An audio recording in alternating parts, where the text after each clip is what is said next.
सामने अपने आप को क्लियर कर दे, अल्लाह के सामने तुमने बचना है कि मेरा गुनाह माफ। और हुजूर एहसास पैदा करते थे। बुखारी शरीफ में कबीला गामदिया की उस औरत का तज़किरा मौजूद है जो खुद आई थी, कोई गिरफ्तार करके नहीं लाया था, आज खुद आई। एहसास पैदा हो गया ना गुनाह का। यहाँ बहुत सारी गलतियां करके भी लोग जब अपनी बात करते हैं तो कहते हैं कभी याद तो नहीं किसी के साथ ज्यादती की हो, याद तो नहीं कभी किसी का। भाई आपने इतने बड़े वली होने का दावा कर दिया। इंसान तो इंसान रहता है। बड़े बड़े लोग कह गए कि या अल्लाह अगर अनजाने में भी भूल गए हैं तो हमसे दरगुजर फरमा। लेकिन जब हम तैयार ही नहीं मानने को, हजरत अनस बिन मालिक कहते हैं वो खातून आई, कोई पकड़ के नहीं लाया, किसी 14 दिनों के रिमांड पे नहीं उसे मनवाया गया, उसे वो खुद बखुद आई और करीम महबूब अलैहिस्सलाम के सामने जब वो खड़ी हुई तो इतने दर्द से मैंने कम लोग रोते देखे हैं जिस दर्द से वो रोई। अर्ज करने लगी, हुजूर मैं गलती कर बैठी हूं, मुझसे जिना हो गया, मुझे पाक कर दे। तो महबूब करीम अलैहिस्सलाम ने फरमाया तू कैसे साबित करेगी तूने गुनाह किया? यानी मुजरम को साबित करना पड़ रहा है कि मैं गुनाहगार। ये वो कमाल है कि इंसानों को एहसास होने लगे कि यहाँ हम गलत हैं। जब एतराफ़ जुर्म होता है, जब बीमारी की तशखीस होती है तो फिर उसका इलाज भी हो जाता है। हजरत अनस बिन मालिक कहते हैं वो अर्ज करने लगी, हुजूर मेरे पेट में नाजायज बच्चा है। हुजूर ने फरमाया जा, जब बच्चा पैदा हो तो फिर आना। वो 8 माह के बाद आई तो उसकी गोद में फूल सा बच्चा था। हुजूर ने फरमाया वापस जा, जब रोटी खाने लग जाए तो फिर आना। वो 2 साल 2.25 साल दूध पिलाती रही। फिर जब आई तो बच्चे के हाथ में रोटी का टुकड़ा था।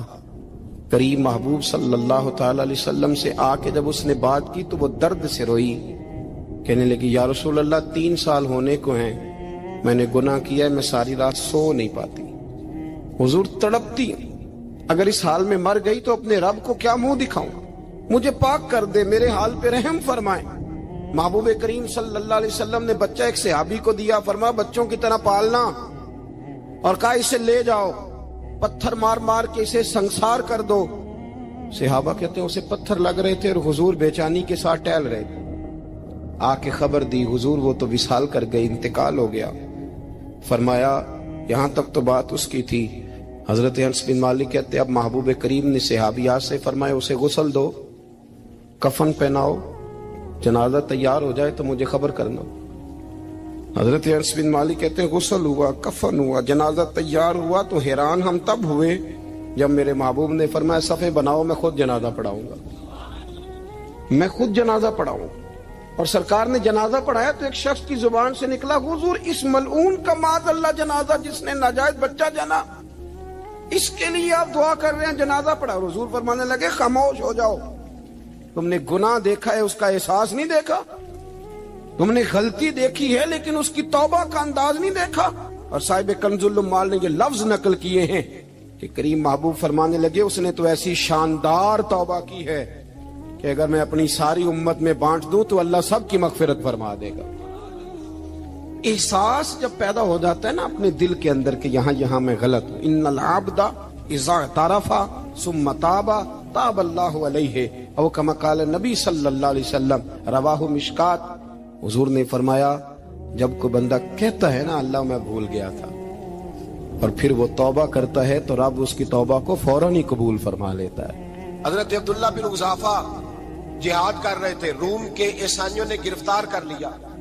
1000 आदमी ने मिल के पकड़ा, गिरफ्तार नहीं होते थे सहाबी। 1000 आदमी ने घेरा डाला, गिरफ्तार करके ले गए। और जब बादशाह के सामने गए तो वजीर कहने लगा बादशाह बंदा बड़े काम का है, अगर हमारे काबू आ गया तो फायदा देगा।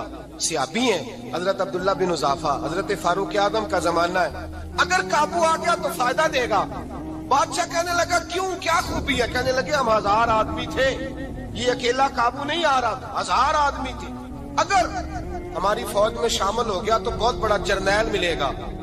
बादशाह कहने लगा कोई मसला नहीं, 2-3 चीजें होती हैं बंदे को खरीदने के लिए, खरीद लेते हैं। बादशाह कहने लगा अब्दुल्ला जितनी दौलत तुझे चाहिए मैं तुझे दे देता हूं, मेरे लश्कर में आ जा, माज़अल्लाह इस्लाम छोड़ दे। हजरत अब्दुल्ला बिन उज़ाफा क्या फरमाते हैं? फरमाते हैं बड़ा तू बेवकूफ है, میں نے دولت کمانی ہوتی تو مدینے میں بیٹھ کے تجارت کرتا. میں دولت کمانے نہیں نکلا, میں تو رسول اللہ کی رضا کمانے کے لیے نکلا ہوا ہوں. دولت کمانی ہوتی تو کسی مارکیٹ میں ہوتا, میدان میں آنا تھا. شہادت ہے مطلوب مقصود مومن, نہ مال غنیمت نہ کشور کشائی. یہ دولت تو لونڈی ہے رسول اللہ کے دروازے کی, یہ تو پیچھے پیچھے پھرتی ہے نبی پاک کے غلاموں. یہ کمانی ہوتی تو میں کسی مارکیٹ میں ہوتا, میدان میں تھوڑا ہوتا. عبداللہ بن حذافہ سے ایک دوسری چال چلی. کہنے لگے میاں عہدہ جو تجھے چاہیے, میں بادشاہ ہوں, میرے نیچے جو عہدہ تو کہے گا وہ تجھے مل جائے گا. حضرت عبداللہ بن حذافہ کہنے لگے شاید تجھے پتہ نہیں میری تعریف کیا ہے, شاید تو جانتا نہیں میری تعریف کیا ہے. کہا صاحب کی کیا تعریف ہے؟ کہنے لگے میں رسول اللہ کا صحابی ہوں, اور کائنات میں سب سے بڑا عہدہ مصطفیٰ کے صحابی ہونے کا عہدہ ہے. صحابہ وہ صحابہ تھے جن کی ہر صبح عید ہوتی تھی. خدا کا قرب حاصل تھا, نبی کی دید ہوتی تھی.